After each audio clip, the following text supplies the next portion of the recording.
fazer uma oração.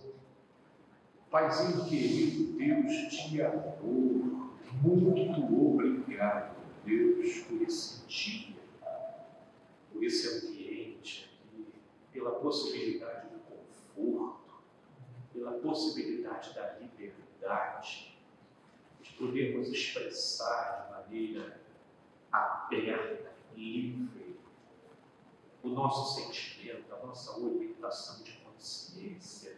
Meu Deus, essa terra já provou cenários completamente diferentes disso. E nós te agradecemos, ó Deus, pela possibilidade de fazermos isso de modo aberto, sem tensões, sem medos, sem receios. Louvado seja o teu nome. Meu Deus, colocamos em tuas mãos esse momento histórico que nós estamos vivendo. Te pedimos pelas tuas muitas misericórdias, a fim de que esse país seja livre do mal. E com isso nós não estamos aqui nutrindo nenhuma fantasia messiânica, alvissareio, de empolgação ingênua, achando que se o nosso candidato predileto assumir, então nós seremos conduzidos para os campos elíseos. Não é isso, Senhor.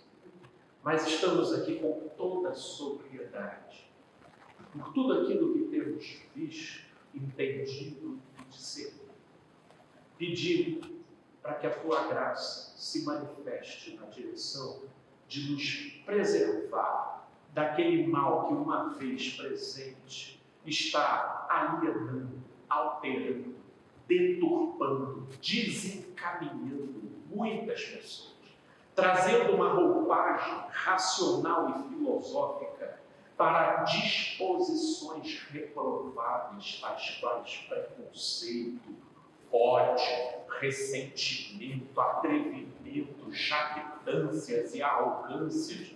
Meu Deus, livra-nos, sim, do mal travestido de racionalidade e ideologia na direção do bem, mas cuja operação na prática seja a energia e o comportamento e os frutos totalmente contrários ao do teu Espírito.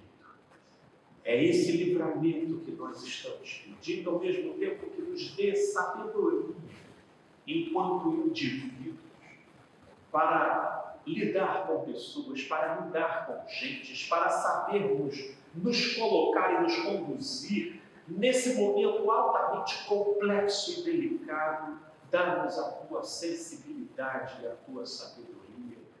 E fica aqui esse nosso pedido, na direção e na confiança da tua atuação, porque ainda que um cenário completamente adverso daquilo que a gente esperaria se estabeleça, estamos confiantes nas tuas mãos. Contigo, meu Deus, até no mais profundo abismo, tu lá estás.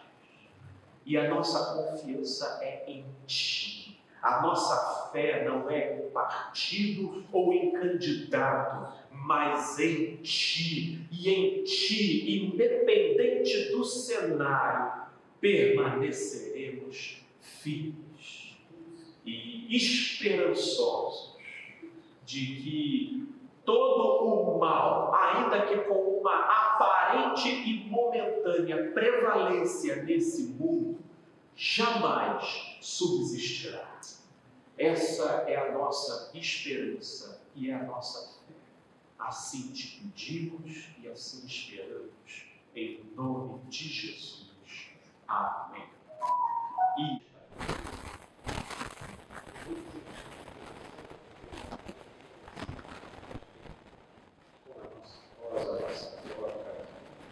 usual de todos os estudos, a partir das 10 horas, aqui na Terra, atrás do número 804, sala 317, em frente à estação do BRT da Praça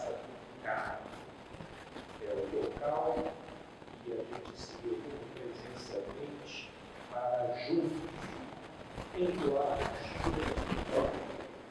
orarmos e refletir sobre os mais diversos assuntos no Espírito de Deus.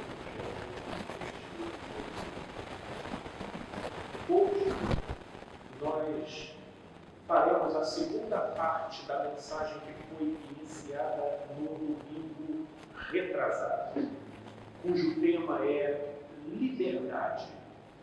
Você vive ou você persegue quem vive? Só que hoje faremos a parte 2, a segunda parte dessa mensagem. Na espera disso, peço encarecidamente que quem tenha a oportunidade que acesse tanto o meu canal no YouTube, o canal Felipe Nazarete, quanto o canal da nossa estação, o canal Estação do Caminho Vila da Penha, né? Estação do Caminho Vila da Penha, ambos no YouTube, e vocês podem acessar lá a mensagem, a primeira mensagem desse tema que foi proferida no domingo retrasado. Liberdade. Você vive ou você persegue quem vive? Isso porque, já tendo falado tantas coisas no domingo retrasado, eu não gostaria de me fazer repetitivo aqui. Portanto, quero utilizar bem o nosso tema para que a gente possa complementar e trazer, conteúdos adicionais àquilo que iniciamos há 2 domingos atrás. Fazendo apenas uma recapitulação breve, nós falamos sobre o conceito de liberdade, diga-se de passagem, sobretudo em se tratar de livre-arbítrio. Nós temos uma tratativa mais direta acontecendo a partir de Santo Agostinho, sobretudo do modo como ele versa sobre o potencial de decisão da pessoa, o potencial de decisão da pessoa no que diz respeito às coisas concernentes a Deus. E, posteriormente, Santo Agostinho começa a servir de base para psicólogos existencialistas que começam a desdobrar, a partir da subjetividade humana, o conceito da liberdade como modo de se expressar e romper com as amarras e condicionantes sociais, coletivos, morais, como que permitindo a plena expressão do sujeito. Nisso, nós também olhamos a trechos da passagem de Israel e como que, mesmo a caminho da liberdade, não é incomum pessoas desfrutarem da saudade das cebolas do Egito. Isso porque não há prisão que, tendo sido efetivada durante um longo prazo de tempo e que não produza nos presos uma formatação na sua subjetividade.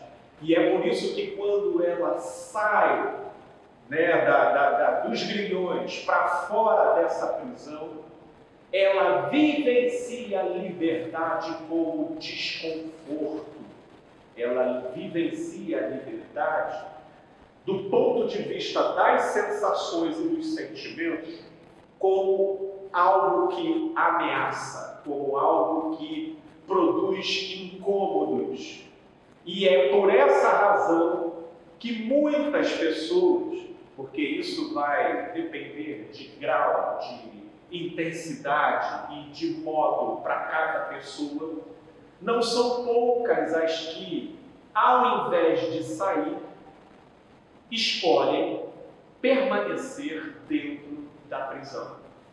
Nós utilizamos, inclusive, a imagem da gaiola e, em continuidade, nós falamos da escravidão, atualmente mais fácil de se visualizar, como sendo caracterizada por crenças e predisposições que prendem a pessoa dentro de um repertório disfuncional, prejudicial, porém se faz egocintônico com a pessoa. Ou seja, é um repertório que não suscita na pessoa um incômodo na direção de mudar. Pelo contrário, perfaz para a pessoa uma ambiência familiar de onde ela se sente à vontade para ficar. Esse, inclusive, nós pontuamos aqui como sendo o contexto mais sórdido de escravidão. Porque quando a escravidão assume a conotação de algo que a gente chama de ego-distônico, ou seja, aquilo não está em sintonia com o próprio eu da pessoa, esse é o tipo de escravidão que perdura até a chegada da luz. E uma vez a luz chegando, conhecereis a verdade e a verdade vos libertará. Mas a verdade, ela não liberta na ordem do estupro. Ou seja, a verdade chegou e você é forçosa. Opa, quase que eu jogo um molho aqui no burro. E ela é forçosamente obrigada a se libertar e a sair da gaiola. De modo algum. A verdade conclui. Ela pode gerar inclusive, eu acho que é muito bem descrito aqui no Evangelho de João, no capítulo 1, quando ele diz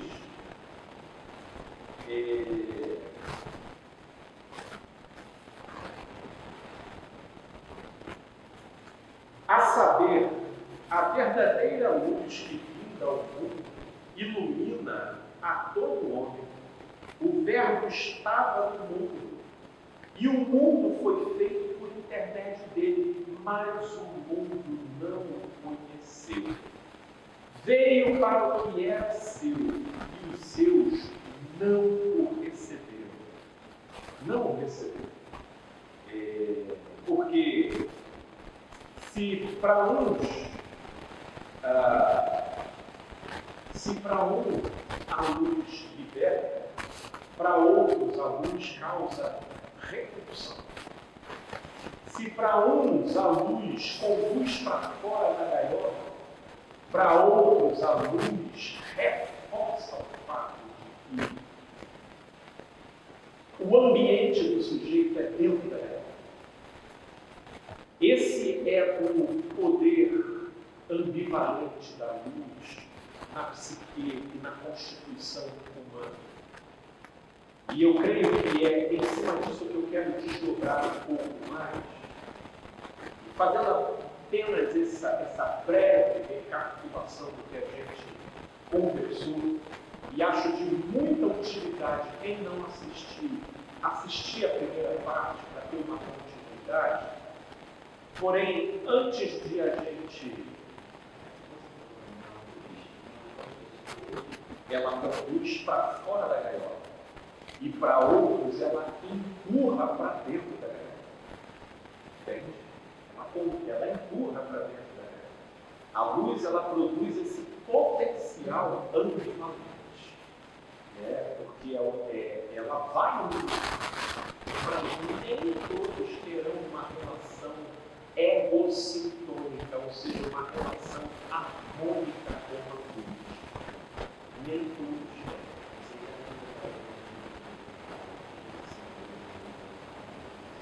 E muito embora esse vir até o Pai é um fenômeno altamente particular, singular, não passível de ser descrito na forma de dogma, é uma fenomenologia psicoexistencial que só Deus, no coração da pessoa, faz.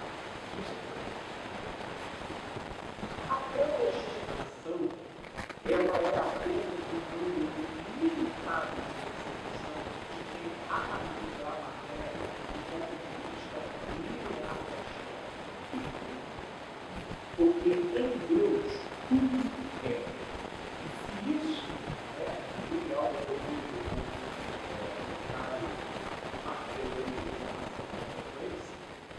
se isso foi já um imbróglio e uma complexidade para ser embarcada e entendida há um tempo atrás, com a ampliação e o desenvolvimento da ciência, principalmente da física, que hoje traz enunciados e leituras que nos permitem uma percepção mais diferenciada da realidade, predestinação ela só entraria em estado de colisão com o livre-arbítrio, vamos dizer assim, com você analisando a proposta do ponto de vista da perspectiva linear do espaço. Agora, se em Deus, passado, presente e futuro acontece tudo, tanto o pré quanto o pós já são designações que não têm o menor sentido, porque nele tudo é. Então, abre uma margem de admissão do absurdo aí, e a gente dorme crendo que está tudo sob controle. Porque, seja porque você foi pré, ou seja porque você se creia pós, o fato é que é. E isso é que faz a gente dormir. Não é verdade? Então, voltando aqui, eu queria poder ler esse trecho aqui de Gálatas, no capítulo 4, que inclusive foi o texto de referência a 2 domingos atrás. Gálatas, capítulo 4, a partir do verso 20. Dizendo vós os que quereis estar sobre ele, acaso do outro, pois está escrito que Abraão teve 2 filhos, um da mulher escrava e outro da livre. Mas o da escrava nasceu segundo a carne, o da livre mediante a promessa. O que é nascer da carne? É nascer dos elementos que têm uma relação de pertinência e equivalência com a nossa psicologia básica. Nascer de uma progenitora e ela, portanto, ser uma mãe, ela é uma mãe segundo a carne. Ter uma pessoa com quem você tem uma identificação espiritual, como sendo alguém que alimenta você naquilo que seja a sua melhor versão, e com ela você desenvolve uma interação de identificação espiritual, de respeito e carinho, essa é uma maternidade segundo o Espírito. Portanto, percebam que em Jesus começa essa distinção que nos encaminha para aquilo que Jesus já trazia como sendo o surgimento do reino dos céus entre os homens. Inclusive, eu citei esse exemplo da maternidade, que é o que Jesus vivencia lá em Marcos, no capítulo 3, quando a mãe e os irmãos carnais de Jesus se combinam para ir prender Jesus. E Jesus estava pregando, quando eles chegaram lá, um dos ouvintes disseram: mestre, tua mãe e teus irmãos estão aí fora e querem falar contigo. E qual é a resposta que Jesus dá a eles?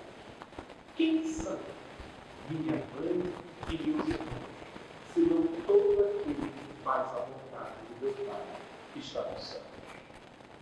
Então, vão sendo dadas novas modalidades, onde a gente vai percebendo que, nascendo da carne, o nascer da carne, é tudo aquilo que te coloca numa linha de pertinência, de lógica e de equivalência com esse mundo, com essa realidade, com o tempo e espaço. E o nascer da promessa é tudo aquilo que te coloca no transcendente à outra. Sabe, exatamente, mas uma exacerbação de sentimento, um misto de inferioridade com ansiedade, Sara se inquieta, propõe que Abraão, seja por um interesse macho bonobo, seja também de uma certa forma, uma sensualidade, uma ansiedade de uma coisa que eles estavam esperando, mas não tinha nenhum panorama palpável para que isso pudesse um dia ser realizado. Vai lá e cede a proposta. E nasce então da perspectiva da carne. Da perspectiva da carne. Então, percebam que essas duas forças estavam sempre alternando. Sempre alternando. Nosso amigo Bruno, ele foi a faltar do ponto de vista da carne, nós temos duas opções. Ou nos ligar a carne, haveria muita gente que não se conhece, principalmente nos dias de hoje. E existe o medo e o trauma de se enclausurar e de repente o grupo nunca mais pegar em carro para dirigir. Porque teria um outro grupo que também compreenderia isso plenamente, porque são reações da carne. São reações que estão na esfera daquilo que tem uma relação de pertinência e de equivalência aqui, no tempo e espaço. Mas aí vem os filhos da promessa. E aí a situação ela é transcendente. E aí o Bruno começa a olhar bem uma perspectiva da prática. E que o ser dele foi livrado do mal, do ódio, do rancor ou do pavor paralisante. E de que efetivamente nenhum dos envolvidos no caso, ele e minha mãe, foram lesados efetivamente, mas apenas perderam alguns itens. E aí tudo isso cria uma nova alternativa para escoamento da energia, preservando o equilíbrio com características ativas, sem que a partir de um evento, tais características que compõem o potencial geral do grupo tenham sido subtraídas, ou enterradas, ou deformadas por causa da experiência. Então perceba que essas duas forças, a escrava nasceu segundo a carne e a barriga diante da promessa. Os nossos sentimentos, impulsos e sensações que nos colocam numa relação de pertinência e equivalência com esse mundo, tanto quanto aquelas que nos levam a transcender esse mundo, que aliás vou falar exatamente do momento que nós estamos vivendo com relação às eleições. Estamos vivendo um momento que, dependendo de quem ganhar, isso vai levar um determinado grupo a achar que nós seremos introduzidos nos campos elíseos. E outro grupo vai achar que nós fomos introduzidos no Hades. Seja quem ganhe fenomenologia psíquica, é isso que os nossos sentimentos comunicam para a gente. Independente do candidato. Porque falando das coisas desse mundo e da horizontalidade da realidade, é isso que vai contingenciar os nossos sentimentos. Mas os filhos da promessa transcendem. Eles vão olhar que, independente de quem ganha, os campos elíseos, a Nova Jerusalém não vai se estabelecer. E muito menos o inferno vai prevalecer. Né? Independente de quem ganhe, isso será uma circunstancialidade que trará desafios em ambos os lados, mas a soberania, o poder de Deus são inegociáveis, inquestionáveis, presentes e absolutos, ainda que as nossas sensações possam não comunicar isso. E que pena para aqueles onde esse tipo de sensação, ou melhor, esse tipo de concepção só se fará presente se o candidato predileto deles ganhar. Aí eles vão ter Deus é soberano. E aí vocês vão dizer, isso é fé? Não, isso é carne. Porque tudo aquilo que nos coloca para corresponder de modo equivalente e pertinente às coisas desse mundo, já dizia Friedrich Nietzsche, é humano, demasiadamente humano. Porque o que é espiritual, o que nos torna filhos da promessa, é quando nós temos um ponto para crer que nos coloque numa relação de entendimento para além das dualidades dicotômicas que esse mundo cria como supostas únicas alternativas para a gente entender a nós mesmos e aquilo que acontece ao nosso redor. Vai dar ruim, vai dar certo. Bom e mal, certo e errado. Tudo isso é transcendido quando a gente se torna filhos da promessa. Como já diz Paulo lá em 1 Coríntios, se a nossa esperança se resume apenas às coisas aqui desse mundo, somos os mais infelizes dos homens. Portanto, continuando o verso 24, estas coisas, mas o da escrava nasceu segundo a carne, e o da livre mediante a promessa. Estas coisas são alegóricas, porque estas mulheres são duas alianças. Uma, na verdade, se refere ao Monte Sinai, que gera para a escravidão. É lá o Monte Sinai físico, ele tem endereço estabelecido, está lá na Palestina. Esta é Agar. Ora, Agar é o Monte Sinai, na Arábia, e corresponde a Jerusalém atual, que está em escravidão com os seus filhos. Mas a Jerusalém lá de cima é livre, a qual é nossa mãe. Perceba que Paulo verticaliza a relação, nos colocando numa relação de fé com aquilo que os nossos sentidos não podem capturar. E entenda que esse é um grande checkmate contra a nossa própria natureza caída. Sim, porque a nossa natureza caída, ela tende a endeusar tudo aquilo ao qual ela interage, se familiariza e se empatiza. Principalmente a depender do modo como nós fomos moldados.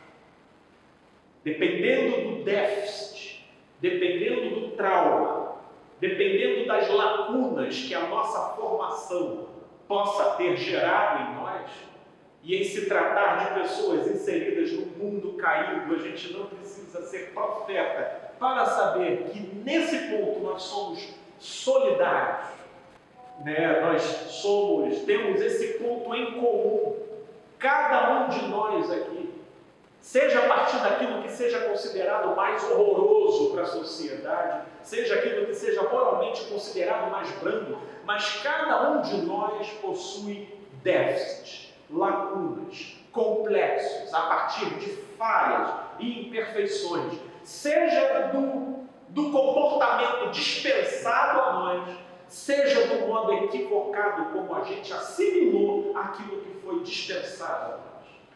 Porque nesse tipo de conjuntura, Esse é um mundo de desencontros e desarmonias e impasses, que vão formando engasgos e tropeços no fluxo da nossa formação, cuja consequência é a repercussão de alguma falta na fase adulta. Falta essa que determinará os nossos apegos. Os nossos apegos. Se o sujeito interpretar que a falta que ele teve foi uma pobreza mal resolvida, na fase adulta ele vai viver ostentando coisas e com o pavor danado de perder coisas, porque isso supostamente deflagraria as assombrações de um passado não resolvido. Portanto, se o sujeito teve uma pessoa alcoólatra no passado e isso desenvolveu muitos distúrbios, então no futuro ela vai procurar se afastar de todos. Enfim, cada manifestação estará atrelada ao tipo de vivência de lacuna que foi formada na nossa criação e desenvolvimento. Portanto, nessa direção, nós temos sempre a confrontação entre o Monte Sinai físico e a Nova Jerusalém. A Jerusalém física carnal e a Jerusalém que vem dos céus. Isso daqui, como Paulo mesmo disse, são alegorias que apontam para núcleos de força que estão sempre degladiando dentro da gente, procurando o capitaneamento do eu e dos nossos comportamentos. Portanto, segue ele, mas a Jerusalém lá de cima é livre, a qual é nossa mãe, porque está escrito: alegra-te, ó estéril. É interessante, alegra-te, ó estéril. A única alegria possível para uma mulher estéril, inserida numa cultura de pessoas que esperam e acham que o melhor papel que essa mulher possa desenvolver é ter filhos, que era basicamente a cultura daquela época, a única possibilidade de haver alegria para essa mulher é pela via de uma promessa. Porque factualmente ela está inserida no total desfavorecimento daquilo que poderia gerar uma alegria carnal. Qual a alegria carnal? E vou dar luz a um filho, efetivamente. Beleza. Essa alegria, ela se tornou equivalente numa relação de correspondência com os fatos aqui desse mundo. Portanto, é uma alegria carnal. Agora, quando fala alegrai, ó estéril, isso só é possível na adoção daquilo que eu chamo do delírio voluntário e da esquizofrenia consciente. Que é quando você decide crer numa realidade que não está disponível aos sentidos. E na medida em que você se propõe nessa direção, essa fé será medicina para as suas emoções. Porque, em primeiro lugar, ela vai colocar um termo de limite para o desgosto carnal que você sente de não poder ser uma mãe que dá luz ao filho. Ou seja, ela colocará limites no sentimento de frustração. E uma frustração que seja limitada por uma orientação que crê numa outra direção é uma frustração que não gera estigma na autoestima. E sem uma autoestima estigmatizada, é uma autoestima livre para continuar crescendo no seu pleno potencial de ser. Porque o pior que pode acontecer a uma pessoa é nela desenvolver um estigma negativo. Ou seja, é quando ela acredita ser aquém de quem ela é. Aí eu até no consultório eu costumo dizer, meu amigo, se você chega aqui para mim dizendo que você é isso, não tem macumba, voodoo, psicologia ou o que for, que a gente vai mudar isso. Primeira coisa que você precisa relativizar é o que você define como sendo a sua identidade, como sendo aquilo que você é. Mas aí você diria, não, mas Felipe, eu não estaria sendo hipócrita comigo mesmo, porque eu olho aqui para lá e eu vejo evidência, olha, eu me comporto tanto nessa direção, eu faço tanto essas coisas assim. Se eu for ser honesto na análise de tudo que eu vejo ao meu redor, é que eu sou isso. Análise carnal. Sim, você está se baseando apenas numa interpretação que produz uma linha de correspondência e equivalência com que os seus sentidos capturam. Mas uma nova identidade começa a ter o poder de nascer quando, para além de tudo aquilo que os seus comportamentos produzem, você ainda se permite o delírio voluntário de se crer diferente daquilo que você vê pulsando em você e, de certa forma, dominando os seus impulsos e seus comportamentos. Ali começou a desabrochar de uma semente, de um novo ser, que vai ficar durante um bom tempo conflitando dentro de você, te dando até a sensação de que você está agindo como um impostor. Mas só não há a atitude de um impostor porque a sinceridade está presente. E você não está buscando fazer isso para se disfarçar aos olhos de ninguém.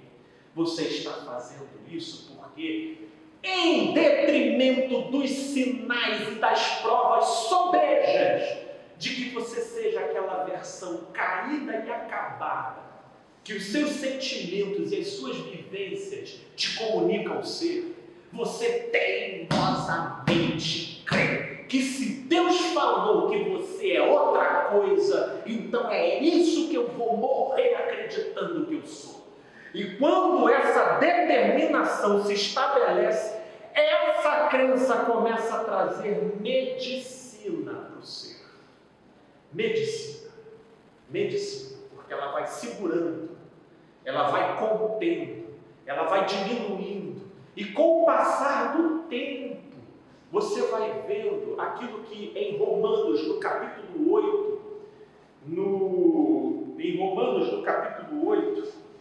como o que Paulo chama de uma espécie de substituição de pendores. Porque o pendor da carne dá para a morte, mas o do espírito para a vida e paz. É o que Paulo. Por isso o pendor da carne é inimizade contra Deus, pois não está sujeito à lei de Deus, nem o mesmo pode estar. Portanto, os que são da carne não podem agradar a Deus. Por quê?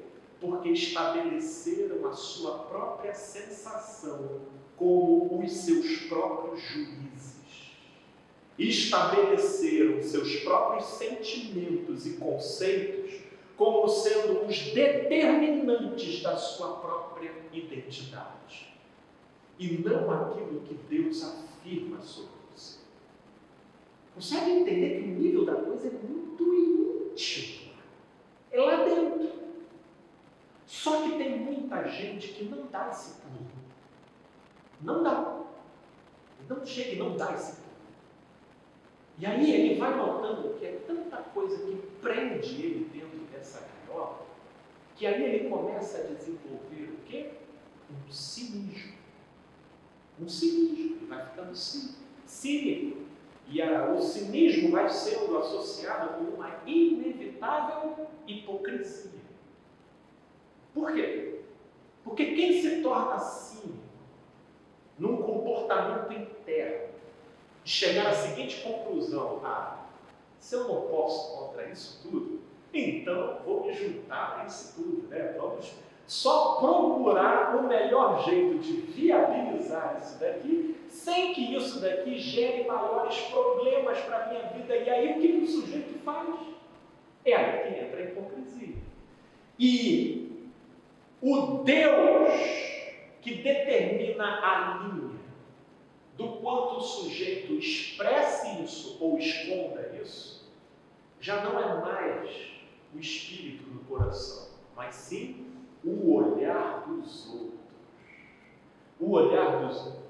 De modo que o sujeito, quando ele está sozinho e sabe que ninguém pode ver, ele se sente refasteladamente à vontade em entrar em contato com tudo aquilo que ele faz, defende, já se entregou e sem o menor questionamento. E quando o olhar das pessoas estão presentes, ele é um cidadão de bem. Um cidadão de bem, completamente vestido com as indumentárias da moralidade e das boas normas, defendendo família, pátria e nação. É assim que funciona. E aí a gente vai olhando, vai batendo o olho.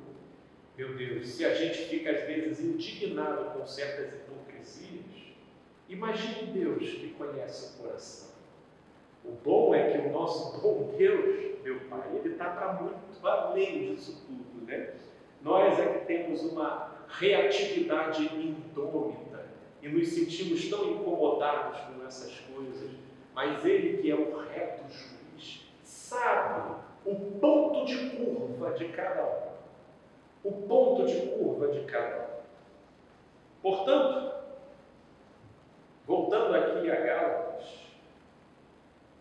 alegra-te, ó estéril, que não dás à luz, exulta e clama, tu que não estás de parto, porque são mais numerosos os filhos da abandonada do que os da que não tem marido. Olha que interessante. Paulo ele faz o raciocínio do paradoxo. Ele pega aquilo que psicologicamente seria a razão primal da tristeza e diz que essa é justamente a realidade de alegria para quem se permite crer para além dos sentidos comuns.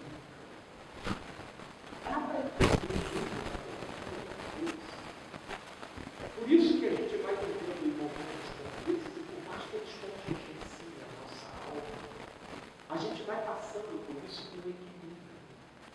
Porque tudo o que a gente vê e interage, na verdade, são virtualidades que estão para além da verdadeira realidade.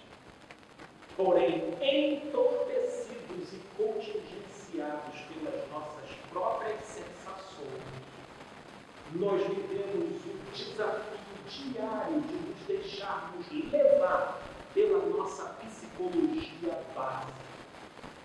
Mas o produto final disso será sempre ódio, preconceito, desespero, medo, culpa, raiva e todos esses elementos que, encontrando amparo e justificativa moral de correspondência e equivalência com aquilo que seja existencial aqui nessa vida, isso é o que empodera a maioria na sensação de como se Deus estivesse supostamente ao lado dos sentimentos dele. Mas o Bruno não é os seus, muito menos os meus sentimentos. O Bruno, a pedra angular, é Cristo.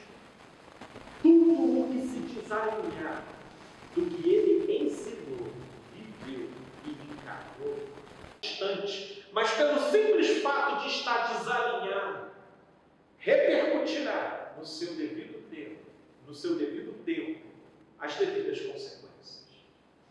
Porque as nossas sensações é um presente de Deus aos homens, como sendo aquilo que nos conecta a esse mundo. Mas os homens tornaram seus próprios sentimentos a sua própria divindade.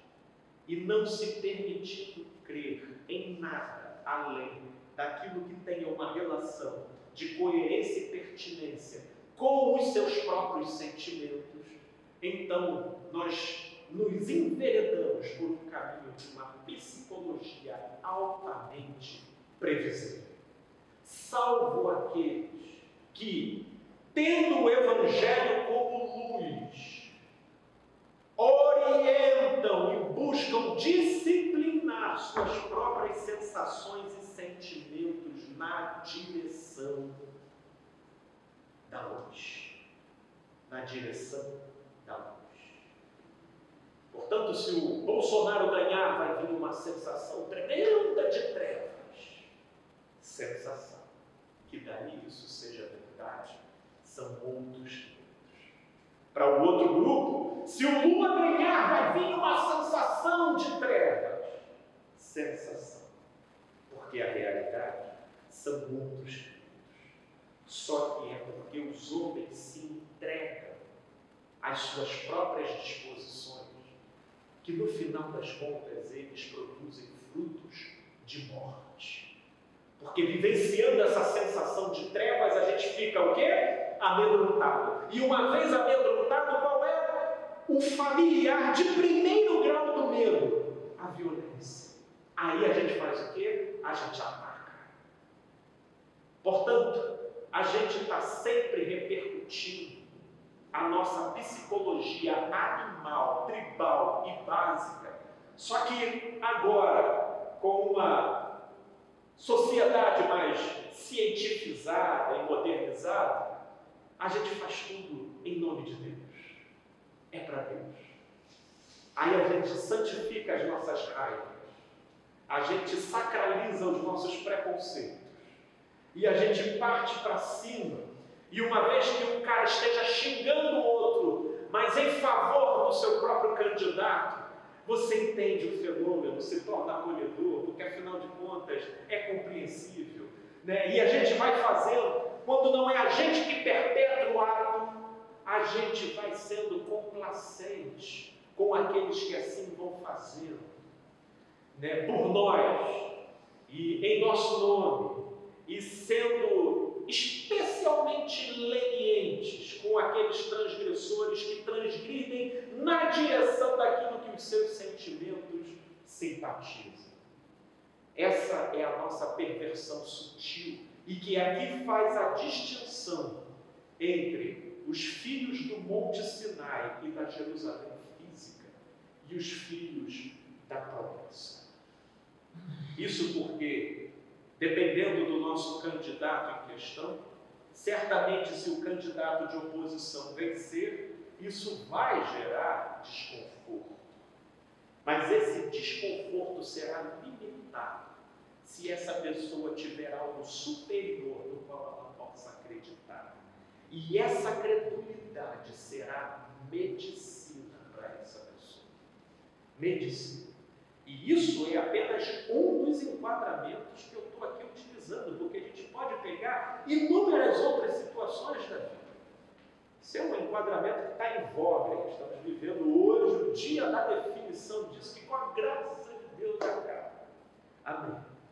Falou Felipe Carnal. Porque se não acabar, o Felipe vai continuar animado com a graça de Deus, cheio de vida e de disposição para continuar semeando esperança, consolo e edificação para quem entender por bem nessa direção. Porque ainda que eu coloque a minha cama no mais profundo abismo, Ele lá estará. Ainda que eu voe no mais alto céu, Ele também lá estará. E ainda que eu tome as asas da alva e me lance aos confins do mar, até ali a sua destra me guiará. Não há distância, não há sensação, não há recôndito, não há esconderijo, não há muro para quem se permita crer, para além daquilo que os sentimentos e as sensações comunicam. No final das contas, é o que eu costumo chamar do crossfit da consciência. É você estar lá. Vamos lá mesmo. Né? Você acha que o pessoal ali fica musculoso à toa? Fica nada, meu. Agora lá ninguém reclama do esforço.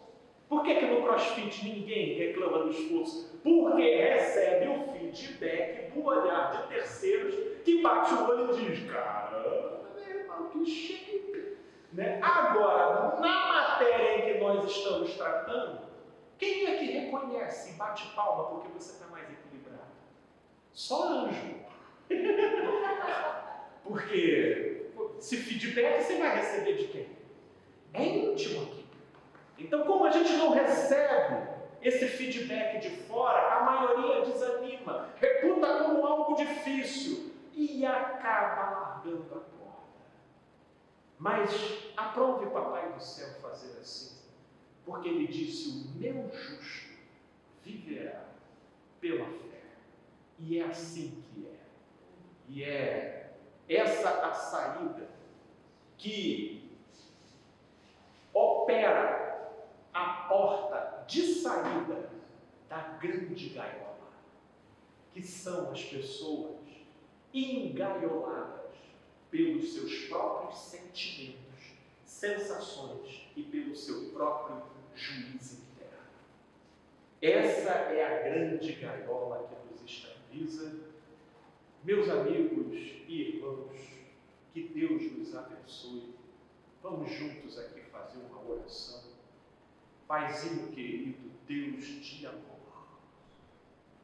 te pedimos, meu Deus, que o teu Espírito complemente, estenda, aprofunde essa mensagem no coração de cada um. E se talvez houve muito poucos exemplos para estimular a criatividade e a percepção de cada um para fazerem as devidas aplicações dos princípios aqui abordados, meu Deus, eu te peço que o teu Espírito prolifere esses exemplos e aplicações no coração de cada qual no seu contexto, cada qual no seu panorama de vida. Mas eu bem sei, meu Pai, que o que aqui foi falado foi a palavra do teu Evangelho e a palavra de vida. E nisso, desde já, eu sou grato por crer que modificações, incômodos, positivos e santos molestamentos serão feitos e realizados na mente e no coração de cada um, a fim de conduzi-los para fora da gaiola, para fora daquilo que nos diminui, do que nos nivela por baixo, do que nos coloca numa linha de ação e reação altamente carnal, horizontal, primitivo e diminuto. Mas que sejamos e andemos como cidadãos de uma nova pátria, uma pátria superior, uma realidade para além dos nossos sentidos e sensações, de maneira que todas as nossas alegrias e tristezas, raivas e branduras, todas as nossas expressões possam ser equilibradas por essa fé. Nós assim te pedimos e nisso confiamos, em nome de Jesus. Amém e amém.